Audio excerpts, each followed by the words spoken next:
আসসালামু আলাইকুম।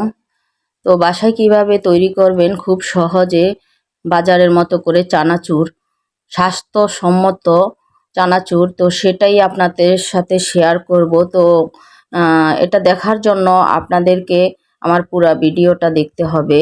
তো এখানে আমি নিয়ে নিচ্ছি বেসন, আর বেসন দিয়ে চানাচুরটা তৈরি হয় খুব সুন্দর। তো দিয়ে দিলাম হাফ চামচ লবণ 2 কাপ বেসনের সাথে, আর দিয়ে দিলাম মরিচের গুঁড়া, দিয়ে দিচ্ছি হাফ চামচ হলুদের গুঁড়া। তো হলুদের গুঁড়াটা আমি কালারের জন্য দিয়ে দিয়েছি। এখন এটাকে আমি হাতের সাহায্যে শুকনো উপকরণগুলো মিশিয়ে নিচ্ছি, আর এর সাথে দিয়ে দিচ্ছি আমি রুম টেম্পারেচারে থাকা পানিটা। তো এই পানিটা দিয়ে আমি আস্তে আস্তে করে পানি দেব, আর আস্তে আস্তে করে আমি এটার সাথে মিশিয়ে নেব। আর এটা বেশি পানি দিলে পাতলা হয়ে যাবে, তো আস্তে আস্তে করে পানি দিতে হবে, আস্তে আস্তে করে এটা তৈরি করতে হবে। তো এই ব্যাটারটা বেশি পাতলাও হবে না, এটা বেশি ঘনও হবে না, এমন সুন্দর করে তৈরি করতে হবে। তো আমার ব্যাটারটা তৈরি হয়ে গেছে, দেখুন কতটা স্মুথ হয়েছে। তো আপনারা চেষ্টা করবেন এভাবে করার জন্য। এখন আমি একটা পলি প্যাক নিয়েছি চানাচুরের জন্য। আমি কিছুটা উঠিয়ে রেখেছি, সেটা বুন্দিয়া তৈরি করার জন্য, চানাচুরের সাথে ছোট ছোট বুন্দিয়া থাকে তার জন্য। আর এখানে আমি দিয়ে দিচ্ছি কিছুটা, আহ, এটা আমি চানাচুর তৈরি করব সেজন্য দিয়েছি এটা ঘনটা। তো আমি বুন্দিয়ার জন্য যেটা রেখেছি সেটা আমি পরে দেখাচ্ছি।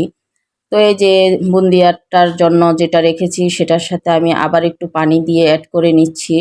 আর এটাকে খুব ভালো মতো মিশাতে হবে যাতে কোনো রকম ভিতরে কোনো দানা না থাকে। তো দেখুন কতটা সুন্দর করে আমি মিশিয়ে নিয়েছি, অনেক সুন্দর হয়েছে। এভাবে করে আপনারাও মিশিয়ে নেবেন। এখন আমি বুন্দিয়া তৈরি করার জন্য এখানে নিয়েছি একটা ছিদ্রযুক্ত চামচ। তো এর উপর দিয়ে আমি বুন্দিয়াটা তৈরি করে নেব। তো দেখুন খুব সহজে হয়ে যাচ্ছে বুন্দিয়া। তো কত সুন্দর ফুলে উঠছে। এখানে আমি কিছুই ইউজ করি নাই, খাবার সোডা বা বেকিং পাউডার কোনোটাই দেইনি বুন্দিয়ার সাথে।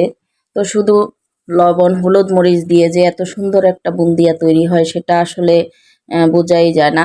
তো যাই হোক, বুন্দিয়াগুলোকে আপনি একটু কড়া করে ভাজি করে নিতে হবে, যেহেতু এটা চানাচুরের সাথে দিতে হবে, মচমচে থাকবে আর দীর্ঘদিন থাকবে। তো আমার বুন্দিয়াগুলো সবই ভাজা হয়ে গেল। এখন আমি এখানে চলে আসব চানাচুরটা ভাজার জন্য। তো আঁকা বাঁকা করে যেভাবেই হোক চানাচুরটা আপনি দিবেন, এরপরে ভেঙে নেওয়া যাবে। তো এভাবে করে আমি সবগুলো চানাচুরি করে নেব। তো আপনাদের সাথে আমার একবার ভাজি করছি এটাই শেয়ার করা হয়েছে, যেহেতু ভিডিওটা অনেক বড় হয়ে যাবে, লং হয়ে যাবে, সেক্ষেত্রে আমি একবারই দেখিয়েছি কিভাবে করতে হবে। তো দেখুন আমার চানাচুর ভাজাটা হয়ে গেছে, একটু মুচমুচে কালার করে নিতে হবে। তো চানাচুরটা আমি উঠিয়ে নিয়েছি। এভাবে করে সবগুলো আমি ভাজি করে নেব। তো একটা টিস্যু পেপার দিয়ে আমি এর ভিতরে একটা পেয়ালার ভিতরে রেখে দিয়েছি। তো সবগুলো ভাজি করে নিয়েছি, সেটা আর আপনাদের সাথে শেয়ার করতে পারিনি। তো এখন আমি এখানে চিড়া ভাজি করে নিচ্ছি সেই তেলের ভিতরে দিয়ে। তো আমি একটা স্টিনারের ভিতরে চিড়াগুলো দিয়ে দিয়েছি। এখন এভাবে করে আমি চিড়াগুলো ভাজি করে নিচ্ছি। তো এগুলোকে সবগুলো মুচমুচে করে নিতে হবে। বুন্দিয়ার উপরে চিড়াটা দিয়েছি, এখন আমি স্টিনারের উপরে আবার বাদাম দিয়ে দিয়েছি। তো বাদামটাকেও আমি সুন্দর করে ভাজি করে নেব। তো এভাবে করে ভাজি করে নিয়ে এখন আমি বাদামটাও রেখে দিয়েছি। এখন আমি দিয়ে দিচ্ছি ডাবলি বুট, যেটা আমরা চটপটি খাই। তো সেই ডাবলি বুটটাই এখন আমি একটু কড়া করে ভাজি করে নিয়েছি। তো সবগুলো আমার ভাজি হয়ে গেছে। এখানে নিয়েছি লবণ, তারপরে নিয়েছি চটপটির মশলা, নিয়েছি জিরার মশলা, নিয়েছি আমি মরিচের গুঁড়া আর টেস্টি সল্ট। তো এখানে আমি চানাচুরগুলো ভেঙে নিচ্ছি। তো এটা হাতের সাহায্যে খুব আস্তে আস্তে করে ভেঙে নিতে হবে। তো চানাচুরগুলো কত সুন্দর কালার হয়েছে, দেখুন একেবারে বাজারের মতো কালার হয়েছে। সত্যি অসাধারণ হয়েছে আমার চানাচুরটা। আমি অবাক হয়ে গেছি যে এত সুন্দর হাতে তৈরি করা যায় চানাচুর, খুব কম সময়ে কম উপকরণে অনেকগুলো চানাচুর তৈরি করা যায়। তো এখন আমি চানাচুরগুলো ভেঙে নিয়েছি। এখন এটার সাথে আমার দেখা যাচ্ছে যে সবগুলো উপকরণ মেশানো যাবে না, তো আমি আলাদা আরেকটা পাত্রে নিয়ে নিয়েছি। এখন আমি সবগুলো মিশিয়ে নিচ্ছি হাতের সাহায্যে। আমি এগুলোকে এখন মিশিয়ে নেব, আর এই কাজটা হাতের সাহায্যেই করতে হবে। তো এভাবে করে সুন্দর করে আমি উল্টিয়ে পাল্টিয়ে সবগুলো মিশিয়ে নিচ্ছি। তো আপনারাও চেষ্টা করবেন হাতের সাহায্যে করার জন্য। তো এখন আমি চানাচুরগুলো সবগুলো মিশিয়ে এর সাথে দিয়ে দেব মশলাটা। তো এখানে আমি সবগুলো মশলা এখন দিয়ে দিচ্ছি, হলুদের মরিচের গুঁড়া দিয়ে দিচ্ছি, লবণ, টেস্টি সল্ট দিয়ে দিচ্ছি, চটপটি মশলা।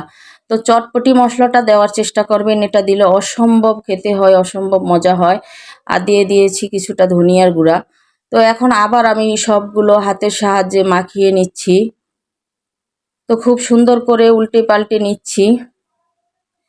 আর টেস্টি সল্টটা দেওয়ার চেষ্টা করবেন, এটা চানাচুরের সাথে বাজারেও দেয়, দিলে টেস্টটা অনেক বেড়ে যায়। তো এভাবে করে আমি সবগুলো মিশিয়ে নিচ্ছি আর আপনাদেরকে একটা প্লেটে নিয়ে দেখাচ্ছি। দেখুন চানাচুরটা একেবারে বাজারের মতো হয়েছে, মনে হচ্ছে যেন বাজারের সেই রুচি চানাচুর। এতটা সুন্দর হয়েছে, এতটা সুন্দর যেটা মানে বলার বাহিরে। আপনারা চেষ্টা করবেন খুব কম খরচে, আর আমি খুব সুন্দর করেই আপনাদেরকে দেখিয়েছি, সেটা আপনারা ফলো করলে বাসায় পারবেন, অনেক সহজে এটা তৈরি করা যায়।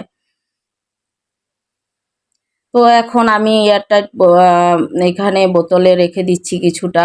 তো এভাবে করে আপনি 1-2 মাস রেখে দিতে পারবেন, চানাচুরটা খুবই সুন্দর থাকবে, মুচমুচে। তো এখানে আমি কিছুটা মেখে নিচ্ছি, পেঁয়াজ, ধনিয়া পাতা, কাঁচামরিচ দিয়ে, সরিষার তেল দিয়ে কিছুটা মাখাচ্ছি। যেহেতু আজকে বানাইছি, ওরা বলতেছে বাচ্চারা খাবে, তো আজকে ওদের জন্য করে দিচ্ছি।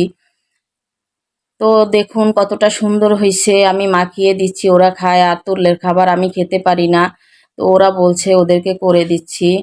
তো সবাই ভালো থাকবেন, এতক্ষণ ধরে আমার সাথে থাকার জন্য, আমার ভিডিওটা দেখার জন্য অসংখ্য অসংখ্য ধন্যবাদ।